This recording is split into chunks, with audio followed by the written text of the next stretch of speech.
Hey guys, Coach Jason here. So today's video I want to focus on some additional workouts you could utilize and that I have used with athletes to get under 230 for the marathon. Okay, down below you will see a detailed 16-week training program that's designed to achieve a sub 230 marathon. I'll also post some other videos down below, how to set the appropriate training paces, the right stretching routine prior to running, how to train in extreme temperatures. But if you want any type of marathon training or half marathon training, or 5K or 10K training, or training plans that are detailed so you could look at as a template, maybe create into your own, click the subscribe button. Okay, and not only click the bell next to it, which gives you access to all the videos that I post moving forward, but it'll give you access to a little over 3 dozen videos that I currently have on my channel. That might give you some valuable insights. Everything from 5K to 10K workouts in addition to training plans. Same thing goes for half marathon and marathon workouts in addition to the ones that are in the training plans, like these. Okay, so keep an eye out for those. Take a look at them. I do encourage you, if you're going to watch any of my videos, to watch them in their entirety. Don't just watch the first minute or the last minute, because you'll miss important information and details as you go through. I explain things from beginning to end, so you know exactly why things are laid out the way they're laid out. And everything's backed up by science and logic and results and periodization and everything to build a sound training program is implemented in these training in the training programs. Okay, and I've used them over 20 years of experience as a coach and as a former competitive athlete, and having learned the hard way in certain areas. I'm putting these forward so that if you're a beginner's coach or an athlete, you don't have to learn the hard way. Okay, you can use these to either follow or make into your own. You have more flexibility now. You have got options. Okay, so speaking of options, here are 7 more options for sub 230 marathons. Now, the paces that I have here are paces commensurate with a sub 230. So if you're not there yet, these are paces you want to work towards along the way. And again, for periodization purposes, it takes a good 3 to 4 weeks to kind of introduce a new training stimuli. It takes 3 to 4 weeks for the body to adapt to it. And in terms, if you want to increase your training intensity or paces, you've got to have a time trial or a race performance to back it up, which tells you you're ready to up the training to the next level. Because the last thing you want to be doing is training above your head, especially if you're going to run a marathon. The last thing you want to do is get hurt or sick leading up to the marathon. Okay, because it's not like a 5K. We can come back the following week. The marathon, you have your one shot. You train a long time for it, and then, if you need more recovery on the back end from a marathon than you do a 5K or a 10K or even a half marathon. So with that said, let's get to this. Okay, the first workout. Okay, 3 sets of 3K, 2K, 1K. Okay, 3 kilometers, so 3,000 meters, 2,000 meters, 1,000 meters. Okay, and they're descending paces. Okay, this is a continuous run.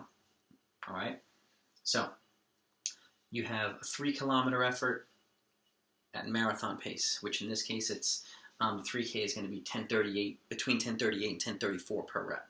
Okay, and then you're going to go a 4-minute recovery, active recovery, so it's active jogging. Okay, and then you're going to run a 2-kilometer effort at half marathon pace, which is a 6:47 to 6:44 total time per effort. Okay. And that's not the marathon pace itself. You're looking at the goal is to maybe between 5:40 and 5:35, which gives you a little bit of margin of error.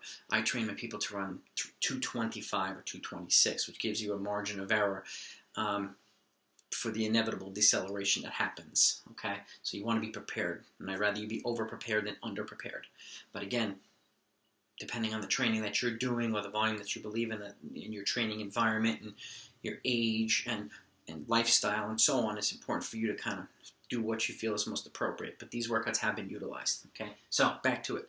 Your 3K, then your 2K, and then the 1K rep. Okay, after a 3-minute recovery is at 3:13 to 3:10, which is about 10K pace. Okay, and then after the 1-kilometer rep, you take 6 minutes of active recovery, and then you go back and repeat the set again, and then repeat the set again for a 3rd time. Okay, this is a high volume workout, so it should be done in the middle of your training.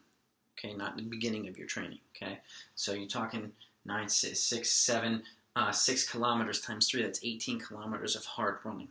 Okay, so it's about just a little over 10 miles of hard running. Okay, so you've got to be fit enough to handle it. All right. Number 2, and this is a staple I like to utilize. This is more I consider speed development for the marathon. It's 800-meter intervals, shorter reps at a faster pace, okay? I do this workout 3 times, and I spread them out by about 4 weeks each, or 3 weeks, depending on what you feel is most appropriate. The first time I do 800-meter reps at 8 of them, and the goal pace is 230 to 225 per rep. So it's some pace you want to work towards, okay? The second time I do it, I do 10 of them at the same pace, or working towards that pace. And then the third time I do 12 reps working towards that pace or at that goal pace. And every time I do that workout, I add a 5K on the back end at goal marathon pace, which is 540 to about 536 per mile, which teaches you to execute the marathon pace when you're already fatigued from running hard, okay? So to kind of simulate those last several miles, the last couple of miles of a marathon. All right, so that's the second workout. Number 3, 10 miles, okay, a 10-mile segment. So you got to warm up at 2 to 3 miles, cool down 2 to 3 miles. So you're looking at 14 to 16 miles for the day, but the quality segment is 10 miles, okay? This is a repeat. This is a workout you repeat. You do 3 times, okay? And again, spread out by about 3 weeks each, okay? The first time you do it at marathon pace, okay? And then on the back end, you take about a 3-minute recovery, and then you add 16 by 1 minute hard and 1 minute steady, okay? Turnover work when you're already fatigued from running 10 miles, which also simulates accelerating at the end of a long effort. So instead of going faster here and slower here, we're going slower here than faster there, okay? The second time you do it, it's marathon pace minus 5 seconds per mile. So instead of 540 to 536, now you're looking at 535 to 531, okay? But again, your fitness has to indicate that you're ready to do that. If you can't, or if you don't feel you can, if your fitness hasn't shown you that, then you stick with the original pace, the marathon pace. That's totally fine, okay? But on the back end, we cut it down now to 13 by 1 minute hard, 1 minute easy, okay? The descending reps, cutting down, is contingent upon the pace being a little bit faster in the 10-mile segment, okay? Third time you do it is marathon pace minus 10 seconds per mile. So now we're looking at 530 to 526 per mile, okay? Getting in more into the half marathon range, okay? And then on the back end, 10 by 1 minute hard, 1 minute steady, or 1 minute easy, okay? Generally steady. And there's always going to be a 3-minute break from the 10 miles segment to where you start your 1 minute hard and 1 off effort. So that's workout 3. Workout 4, 15 to 16 mile marathon simulation run. This is about 5 weeks out. This will tell you exactly where you are and how close you are to executing the sub 230 marathon. So it should be at 540 to 536 per mile, right around 540 per mile. And then it'll tell you what adjustments that you might need to make, okay, moving forward for those last 5 weeks. And again, this is a warm-up. You're talking about a warm-up of 2 to 3 miles and a cool down of 2 to 3 miles. So the total running for the day is about 19 to 22 miles. That's considered a long run, okay? And about 5 weeks out. Now, if you have a half marathon scheduled, see where it's scheduled. If it's the week before, we obviously don't do that. If it's the week after, we obviously don't do that.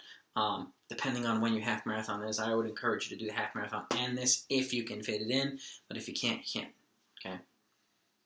5, 2 sets of 5K, 3K, 2K, okay? Instead of 3 sets of the shorter, we're going 2 sets of the longer, okay? So it's 2 sets of 10 kilometers of total running.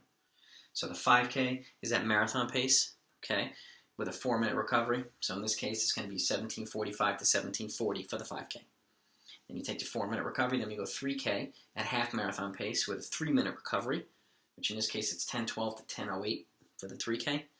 And then a 2K at 10-kilometer pace, or between half marathon and 10-kilometer pace, which in this case is closer to 10K pace, 6:28 to 6:26 for the entire 2K rep. Then you take a 6-minute recovery after the 2K, repeat the workout, okay? And we'll repeat do the second set, okay? So you got your 5K, 3K, 2K, 2 sets of essentially 10K of hard running, which again is 12 miles of hard running, okay? So you've got to be fit enough to do it. Okay, number 6, 5 to 6 by 1 mile. These are VO2 max reps of a mile, so they're going to be significantly faster. There's going to be a 3-minute recovery. In this case, you're looking at 5 minutes to 4:55 per rep. Okay, that's kind of speed development, but VO2 max running is important for marathon training as well. Not every workout has to be long and super long. You have to incorporate some other workouts in there as well.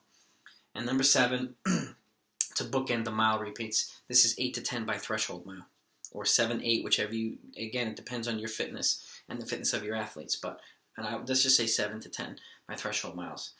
90-second recovery and they're going to be a 5:25 to 5:20 pace. So they are slower than the VO2 max, and then slightly faster than your goal marathon pace. So they're actually in between the VO2 max and the marathon pace. Okay, threshold mile reps, 90-second recovery, 5:25 to 5:20. You can also do 1,000-meter reps with a 60-second recovery at the same pace, or 1,200-meter threshold reps with a 75-second recovery at the same pace. Okay, or you can even do 2-kilometer reps with a 90-second to 2-minute recovery at the same pace. Okay, those are threshold reps. And each time as the reps get longer, you'll be spending more time in the threshold zone. Okay, so it's a non-invasive way of doing great training, which in preparation for a marathon or a mile or 3K, 5K, 10K, or half marathon. So these are 7 good workouts. I hope you find something here that's valuable and helpful.